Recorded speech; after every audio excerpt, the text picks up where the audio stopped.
कक्षा दशम सामाजिक विज्ञान के इस कालखंड से मैं थैलेश शाहू आप सभी का स्वागत करता हूँ।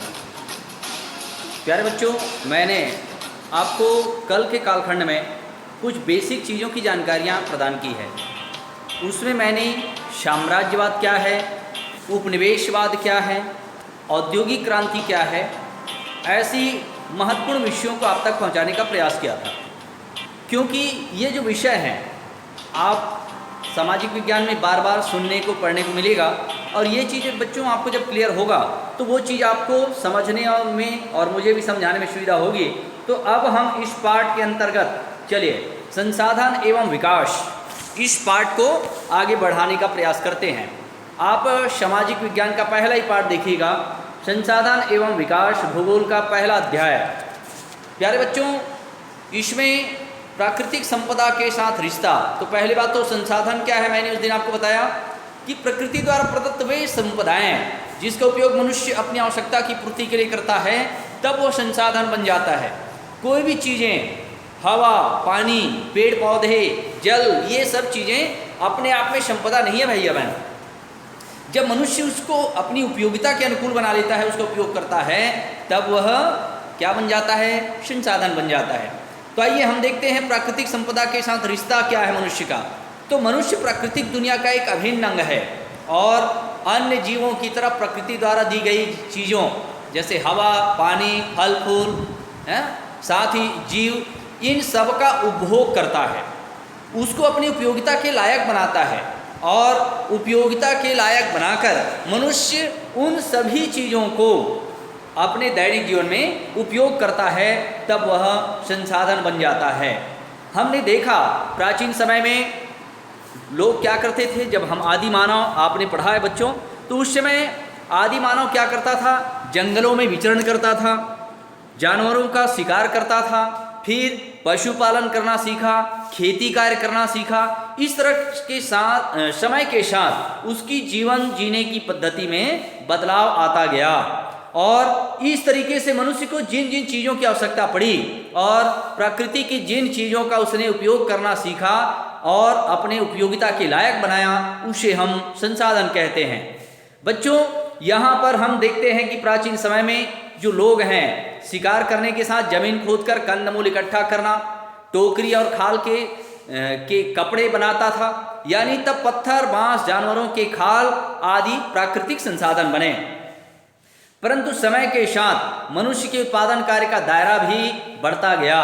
उसने पशुपालन, कृषि कार्य सीखा, और समय के साथ साथ उनकी आवश्यकताएं बढ़ती गई और मनुष्य उन वस्तुओं को और ज़्यादा उपयोगी बना सके, इसके लिए वह सतत प्रयास करता गया। फिर मिट्टी के बर्तन उसने पका करके बनाना शुरू कर दिया, रेशों से कपड़े बनाना, बुनना, तांबा, कांसा, लोहा आदि धातुओं को तरह तरह से वस्तुओं का निर्माण करके अपनी आवश्यकताओं की पूर्ति करने लगा। और प्यारे बच्चों, इस तरीके से हमने देखा कि ये सभी चीज़ें संसाधन बन गया, यही संसाधन है। मगर यहाँ पर हम देखते हैं कि आखिर संसाधन किसका। अब एक प्रश्न पैदा हो गया कि आखिर बोले ये संसाधन किसका है। तो यहाँ पर समाज में, पहले की समाज की हम बात करें तो संसाधन के मामले में यह एक सार्वजनिक संपत्ति मानी गई। बोले इसमें सभी का अधिकार है, यह सभी का है और सभी लोग इसका मिलजुल करके सीमित उपयोग करते थे।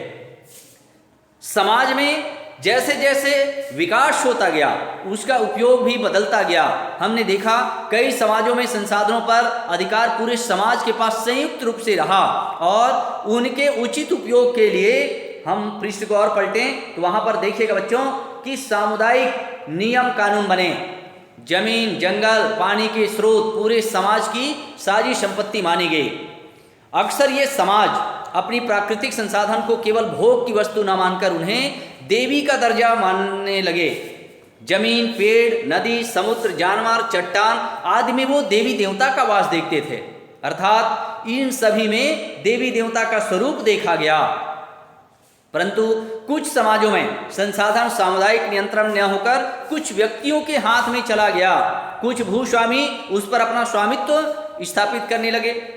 फिर हम जमीन की बात करते हैं तो भूस्वामी उस कृषि तो कर रहा है, मगर राजा उस पर अपना नियंत्रण स्थापित कर रहा था। वह उससे कर वसूलने लगा, टैक्स वसूलने लगा। इसलिए ये जो प्राकृतिक संपदा है, जबकि क्या जमीन को राजा ने बनाया, क्या पेड़ पौधे राजा ने बनाया, क्या ऐसा नहीं है, परंतु समय के साथ उसमें अलग अलग अधिकार की हम बात देखते हैं। बच्चों, उसके बाद और हम देखें, मानव इतिहास की अगली महत्वपूर्ण क्रांति आज से लगभग 250 वर्ष पहले शुरू हुई, जिसे हम औद्योगिक क्रांति कहते हैं। भैया बहन, कल ही मैंने आपको बतलाने का प्रयास किया था औद्योगिक क्रांति क्या है। तो यहाँ पर हम क्या देख रहे हैं कि समाज का स्वरूप अब बदलता जा रहा है। अब जितने भी संसाधन हैं उसका उपयोग कच्चे माल के रूप में होने लगा। कल कारखानों द्वारा उत्पादन की प्रक्रिया बहुत तीव्र गति से फैली। कारखानों के लिए कच्चा माल एवं ईंधन के लिए प्राकृतिक संसाधनों का उपयोग होने लगा। इस तरीके से हमने क्या देखा कि यहाँ पर अब विश्व में कल कारखानों का जैसे जैसे विकास हुआ, औद्योगिक क्रांति आई, वैसे वैसे इन संसाधनों का स्वरूप भी बदलता गया और कच्चे कल कारखानों को चलाने के लिए कच्चे माल की आवश्यकता पड़ने लगी। जो देश 19वीं सदी में औद्योगिकरण कर रहे थे, वे विश्व के कोने कोने में अपने वैज्ञानिक और भूगोल के विशेषज्ञ को भेजकर वहाँ की प्राकृतिक संसाधनों का पता लगाया और उनके दोहन के लिए मार्ग तैयार किया। इन यात्रा को खोजी यात्रा के नाम से भी जाना जाता है। उन लोगों में यह विचार बना कि प्राकृतिक संपदा उद्योगों के लिए संसाधन है, अर्थात हमारे कल कारखानों को जितना ज़्यादा हम कच्चा माल की पूर्ति करेंगे, उसको जितना ईंधन हम जुटाएंगे, उतना ही हमारे कल कारखानों के माध्यम से वस्तुओं का उत्पादन होगा और जितना ज़्यादा वस्तुओं का उत्पादन होगा उतना ही हमें लाभ होगा। मतलब यहाँ पर उद्देश्य क्या हो गया, सिर्फ लाभ कमाना हो गया। और बच्चों, उस समय कबीलाई समुदाय के लोग भी हमारे प्राचीन समय में गैर औद्योगिक और गैर परंपरागत तरीके से गैर व्यापारिक उपयोग करते थे संसाधनों का। माने उनका उद्देश्य उद्योग धंधा लगाना नहीं था, उनका उद्देश्य व्यापार करना नहीं था, बल्कि वो देवी देवता मान करके ऐसे प्राकृतिक संपदाओं का सीमित भोग करते थे, उनका उपयोग करते थे। मगर औद्योगिकरण ने इस स्वरूप को ही बदल दिया। औद्योगिकरण में हम देखते हैं कि अब यह मात्र एक व्यापारिक दृष्टिकोण से, उद्योग धंधों को बढ़ाने के दृष्टिकोण से आज प्राकृतिक संपदाओं का उपयोग होने लगा। और इसमें हमने देखा कि पेड़ पौधे काटे जाने लगे, नदी नालों में बांध बना करके उनके दिशा को मोड़ दिया गया। जमीन में औद्योगिकरण के स्वरूप को ज़्यादा बढ़ावा देने के लिए जमीन में भी तरह तरह के कल कारखाने स्थापित किए गए। कच्चे माल के लिए जंगलों को काटा गया, जमीन को खोदकर कच्चे माल निकालने के लिए कई तरीके से उसका दोहन किया गया।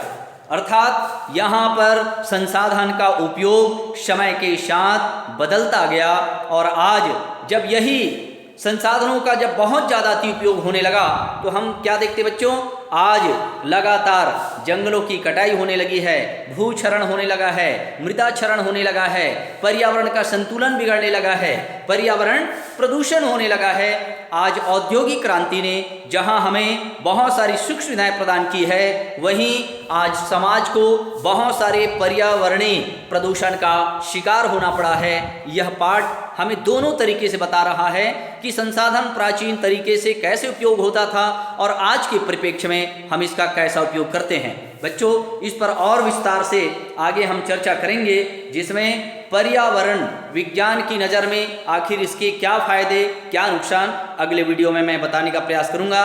ज़्यादा से ज़्यादा वीडियो देखिए।